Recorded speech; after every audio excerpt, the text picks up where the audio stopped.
सांप का बेटा सांप ही होगा। जिस तरह शहाबुद्दीन एक देशद्रोही आतंकवादी था, उसी तरह इसका बेटा, देखिए नाम भी उसका कैसा आतंकवादी होगा, उसामा। नाम, काम, डीएनए सब आतंकवादियों वाला है। दोस्तों, सीवान के दिवंगत सांसद और बाहुबली शहाबुद्दीन आतंकवादी थे और उनका बेटा जो मौजूदा विधायक है आरजेडी का, उसामा शाह, वो भी आतंकवादी है। इसका नाम भी आतंकवादी की तरह ही है, उसामा। इसका सफाया जरूरी है, इसे तो मार देना चाहिए। दोस्तों, ये हम नहीं, विवेक शर्मा कह रहा है। बताइए, इस आदमी को गिरफ्तार करने के लिए सम्राट पुलिस के पास क्या थोड़ी सी भी शर्म बची है? दोस्तों, आखिर कौन है ये विवेक शर्मा? कह रहा है शहाबुद्दीन आतंकवादी, उसामा आतंकवादी, इसे तो मार देना चाहिए। चुने हुए विधायक को खुलेआम धमकी। सिस्टम के ऊपर कोई फर्क नहीं पड़ रहा है। बताते हैं आपको। स्वागत है द राजनीति बिहार का खास सेगमेंट देख रहे हैं, मैं हूं यासूब रजा। दोस्तों, ये चेहरा गौर से देखिए। नाम है इसका विवेक शर्मा, बिहार के पटना का रहने वाला है। फेसबुक पर आए दिन ज्ञान ये देता रहता है कुछ ना कुछ। खुद को देशभक्त बताने वाला ये शख्स एक विचारधारा से जुड़ा है, और वो विचारधारा कौन सी आप जानते हैं। अब फेसबुक लाइव पर आकर नफरत का वो जहर उगल रहा है जो किसी भी सभ्य समाज में आग लगा सकता है। और उसामा शाह, जब से उसामा का नाम आया, चुनाव 2025 विधानसभा चुनाव उठा के देखिए, बीजेपी के बड़े बड़े नेता हराना है तो असम वाले हेमंत बिस्व शर्मा, इसका नाम, इनका भी कहना वही था कि नाम कहां से मिलता है।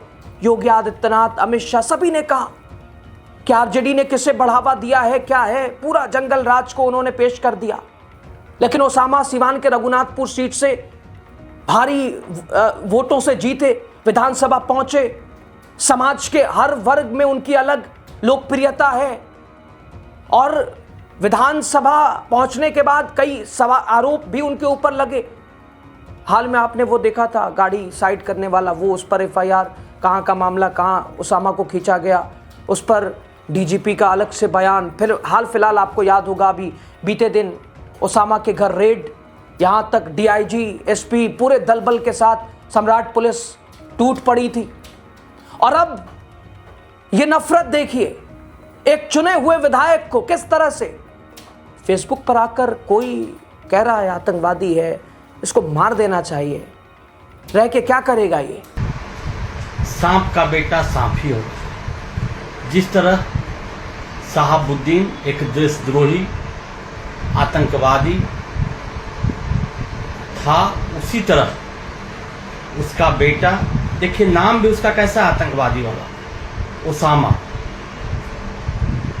नाम, काम, डीएनए सब आतंकवादियों वाला है। तो बिहार सरकार को चाहिए कि एक और बिहार में आतंकवादी आगे नहीं बढ़े, बिहारी हिंदुओं के साथ अत्याचार नहीं करे। तो जो राजद का विधायक है, शहाबुद्दीन का बेटा है, उसे भी इनकाउंटर करना बिहार सरकार के प्राथमिकता में होना चाहिए।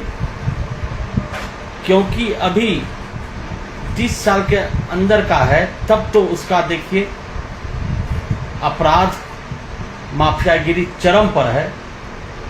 जैसे जैसे बड़ा होगा, बिहार के हिंदुओं के लिए, बिहार के लिए, देश के लिए खतरनाक होगा। धन्यवाद।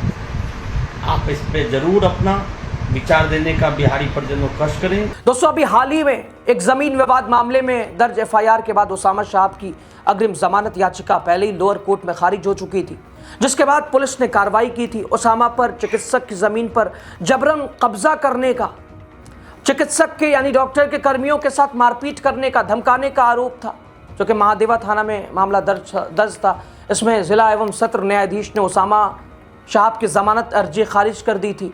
ओसामा फिलहाल भूमिगत हैं। सारण रेंज के डीआईजी नीलेश कुमार और एसपी पूरन कुमार झा के नेतृत्व में दर्जनों गाड़ियां विधायक ओसामा शाहब के नवलपुर स्थित उनके घर पर, साथ ही हुसैनगंज थाना क्षेत्र के उनके प्रतापपुर में उनके पैतृक गांव, डीआईजी और पूरा पुलिस या कुनबा ओसामा के पीछे पड़ा हुआ था।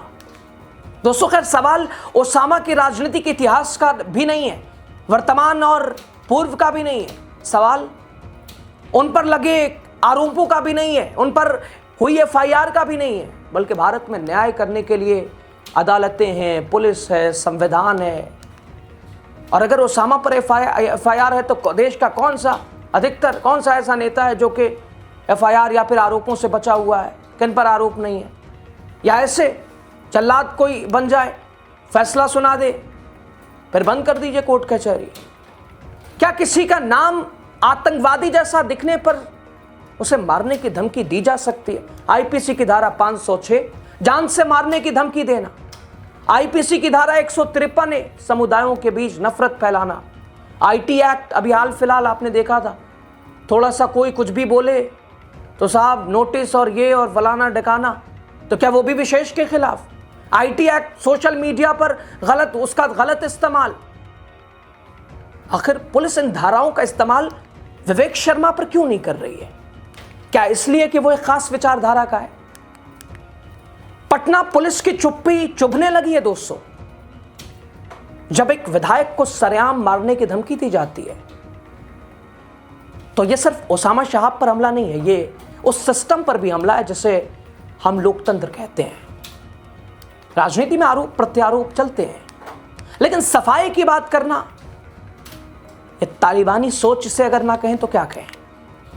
सम्राट चौधरी जो कि मौजूदा प्रदेश की कानून व्यवस्था का दम भरते हैं, क्या उनकी पुलिस के पास इतनी शर्म बची है कि इस नफरती चिंटू को सलाखों के पीछे, या फिर बिहार में अब ऐसे ही फेसबुक या डॉन चलते रहेंगे? दोस्तों, भारत के संविधान के अनुसार किसी भी व्यक्ति को जान से मारने की धमकी देना भारतीय दंड संहिता आईपीसी और भारतीय न्याय संहिता बीएनएस के तहत एक दंडनीय अपराध है। किसी निर्वाचित प्रतिनिधि को इस तरह की भाषा, हेट स्पीच, इसके खिलाफ संबंधित थाने में एफआईआर, शिकायत, कार्रवाई, साइबर सेल, कुछ अभी तक अता पता नहीं, तो इसे अब क्या कहेंगे? सांप का बेटा सांप ही होगा। जिस तरह शहाबुद्दीन एक देशद्रोही आतंकवादी था, उसी तरह इसका बेटा, देखिए नाम भी उसका कैसा आतंकवादी होगा, ओसामा। नाम, काम, डीएनए सब आतंकवादियों वाला है।